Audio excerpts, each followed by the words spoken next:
Have you ever wanted to increase your chances of finding shiny Pokemon? Well, press that Pokeradar button and watch what happens. Patches of grass start to shake. How does this relate to catching a shiny Pokemon more easily? Well, let's find out. Well, let me go ahead and say that this trick only works on Diamond, Pearl, and Platinum, because those are the only games with the Pokeradar item.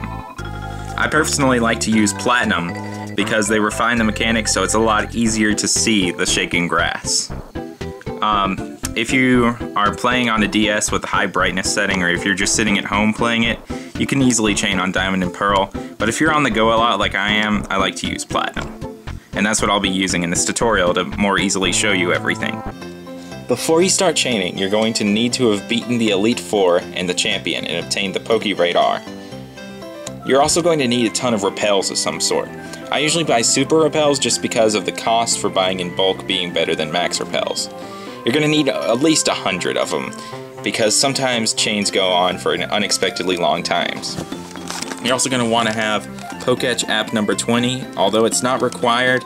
I highly recommend it for chaining. You can get it from Professor Oak in Pal Park. You're going to also need to have some cool Pokemon with you. You're going to need some Pokemon with high PP moves that can pack a punch, especially if you're chaining high-level Pokemon. I also highly suggest having a Pokemon with the ability of Synchronize and a favorable nature of the kind of Pokemon that you want, because Synchronizers will help you find really cool Pokemon of good natures that you can use in competitive battling and whatnot. That's entirely optional too. Alright, so chaining works best in big open grass patches, like this one on Route 101, and I highly suggest to beginners to start chaining with high encounter Pokemon like Starly and Bidoof and the daily swarms, because they have a higher chance of appearing, and that gives more leeway for chaining. These kinds of Pokemon let you master the art before you move on to the crazy stuff. And now we just randomly walked into a patch of grass using the Pokeradar, because that's how you start. But from here you have to decide with your best judgment where the chain will continue best. Grass patches will appear in 4 different rings around you. 1 step away, 2 steps away, 3 steps away, and 4 steps away. The optimal place to find the Pokemon and continue your chain is 4 steps away. And with every continuation of the chain, your chances of finding a shiny Pokemon increase, or a shiny patch rather, because whenever you walk into a chain you still have a 1 in 80, 192 of finding a shiny Pokemon, meaning you can find a shiny Pokemon in a non-shiny patch. Right now, as you can see on the app, we are at a chain of 1. This means our chances have only slightly decreased. You want to keep chaining and continuing until you reach 40, or somewhere around there, because the chances aren't really worth it until then, and 40 is where it finishes, at a 1 in 200 chance. So, what you need to do is you need to go for the 4 steps away, if it's not touching another obstruction like a tree or this man, or the border of the patch of grass. And you also want to avoid 2 patches that are touching each other. So 4 away is the thing to keep in mind. You also want to always go for the same type of grass that you started with, whether it be the normally shaken grass or the sparkly grass like we first walked into. Sparkly grass has nothing to do with shiny Pokemon, and rather it just contains Pokemon that are usually rarer to find on the route. However, on this route, Starly and Bidoof are pretty much the only things you can find most of the time anyway. And plus, they appear better on camera for us to search for. Now we're at a chain of 2. And right there, you can see that the 4-away patch is a normally shaking patch, and we don't want that. And the other patches just aren't in good spots. So this is where repels come in handy. We're going to run back and forth until we hit 50 steps to recharge the Pokeradar. And then you're going to press Y again. And all the patches will reappear without breaking your chain, as long as you don't walk away off screen from the patches. And this patch looks pretty good right here. So, in order to hide the suspense, watch the bottom screen whenever you walk into a patch, and if the Starly doesn't disappear or whatever Pokemon you're chaining, the chain is continued. And look at there's a beautiful Starly. Actually, it's not beautiful at all, it's just a Starly. Also, keep in mind you can't run away from these Pokemon. You have to defeat them or capture them to continue the chain. If you run away, the chain breaks. So let's keep going and see if my scatterbrained instructions start to become more useful. Gotta get another reset right here.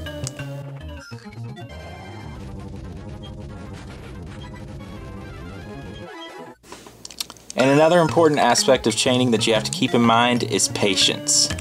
Because sometimes chains just break for no reason. I'm going to pause briefly here and show you a Bidoof chain that I was doing earlier, where it completely just randomly broke the chain.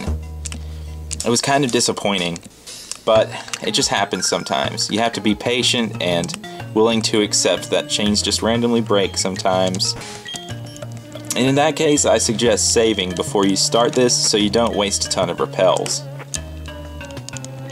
Especially if you have a certain chaining target. That was funny. One of the patches appeared underneath the dude up there. I'm going to be taking this in hyperspeed whenever I'm not narrating. And don't be afraid to take a couple risks if your Pokemon is common enough. Sometimes 3-away patches are just enough to continue the chain. Especially with common Pokemon like Bidoof, Starly, and the Swarm Pokemon of the day. It's best to take risks earlier in the chain though, because you don't want to take too many risks once you get into the 30s, because it's kind of infuriating and sad if your chain breaks at that 39. Where you're just about to have the chances to find the shiny.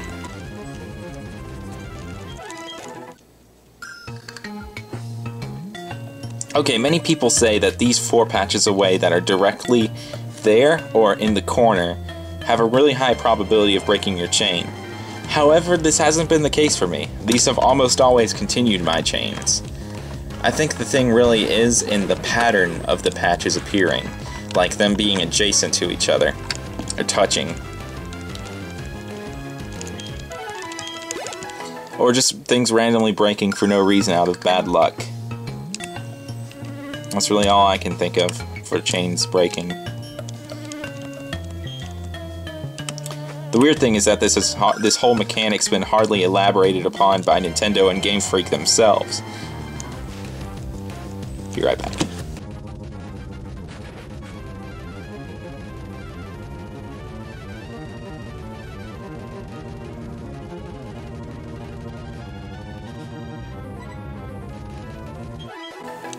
It's kind of like a secret mechanic overall that really people have just had to put the pieces of the puzzle together themselves collaboratively. In fact, many shiny hunters find chaining to be a cheaper method of finding shinies that doesn't usually take as much skill or luck, because once you have it down, it gets easy to find the shiny Pokemon.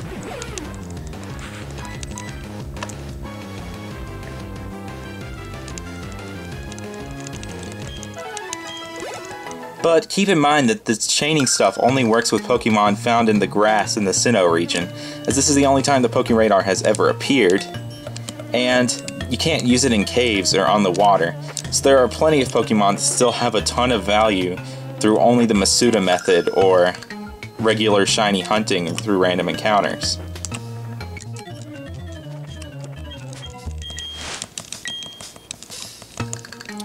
Chaining is kind of like the opposite of the traditional shiny hunting, because you have to keep your eyes glued to the screen and you have to have intense focus most of the time, unless you're simply doing the running for the resetting where you can like maybe glance up and watch TV or a movie for a second. I mainly like to listen to music while I'm chaining personally.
Oh, and while I'm doing mad resets here, I'm going to point out that we're now at 20, meaning that our chances have been about doubled of finding a shiny Pokemon, or shiny patch. Oh, and that patch is touching the man. You don't want the patch to touch the man. And time just changed, explaining why it got randomly darker.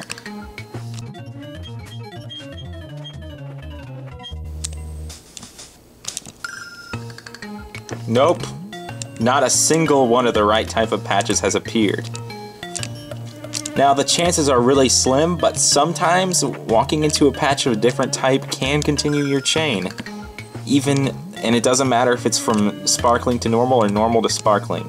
It's really rare though, and once that happens, I highly suggest you don't switch that much.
Okay, I'm at a chain of 23 right now, but unfortunately, the battery on my camera is dying, and the charger is elsewhere.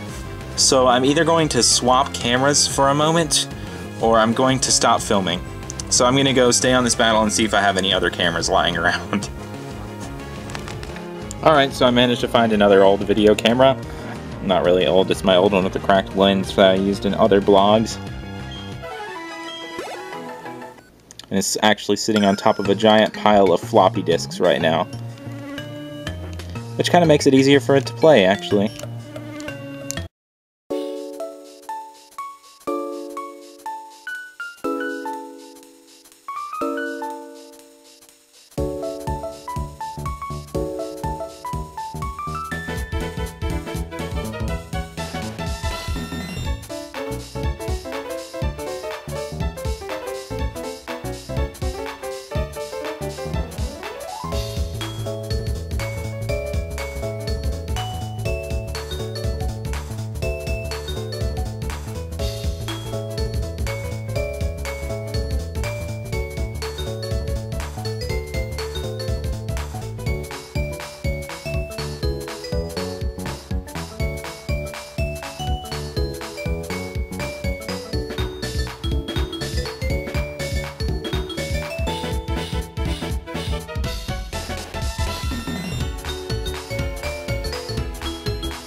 Now that you're in the 30s, we're at 34 right now, You may think it would be a good idea to stop chaining Pokemon and just start going after the shinies because your chances have increased, but really they haven't increased too much at this point. The chances start drastically increasing after 35, to the point where you really have a good chance at 40, pretty much.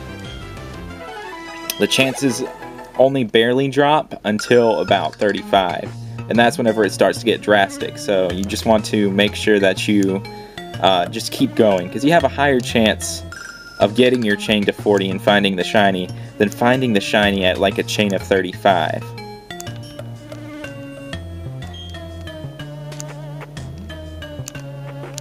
Unless, of course, you're going after a super rare Pokemon, like Sunkern is one of the hardest Pokemon to chain due to how small that its patch is, and its encounter rate. On Pokemon like Sunkern, I actually recommend just resetting and hardly trying to chain at all.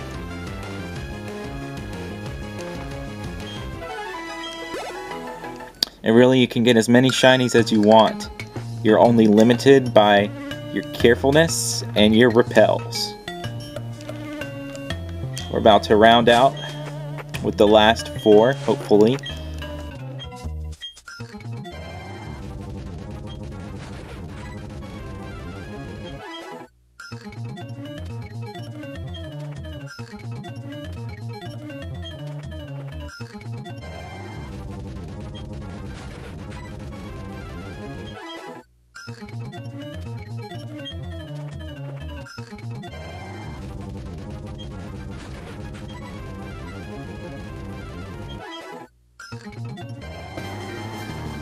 There we go. This is Starly number 40. Now at this point you're going to get a different set of instructions. Your goal now is to not encounter anything at all until you reset for that shiny patch. So this is where the repels really get depleted. I've used up to 80 before, but I've even found I've used only like 2. Oh wow! There's the shiny patch! Look at that! Look at that! Did not expect that to happen so soon. Now's whenever, if you have an Abra, you want it to switch to the front spot for Synchronize, but you want to make sure you don't use Teleport. Also, you want to make sure you don't keep this Abra at the front of your party because sometimes it messes up the repels. But look here. Here's your shiny Starly. It all takes patience.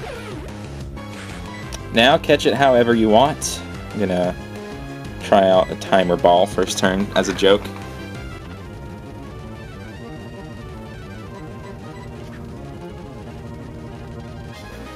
Alright, we caught it. It's kind of beautiful. It's brown. And now you can keep continuing your chain if you have enough repels. If I didn't make anything clear, or if I left out an important thing, or if you'd like to challenge one of my theories, and not all of these theories are mine, in fact most of them are taken from different people's chaining tutorials and ideas, just let me know, and I could make a follow-up video soon. Expect more random videos from me, including the occasional chain, and finishing up of the White 2 Random Team Challenge post-game, and look forward to X and Y coming out next month. Perhaps they'll have another shiny hunting method like chaining. I'll see you next time.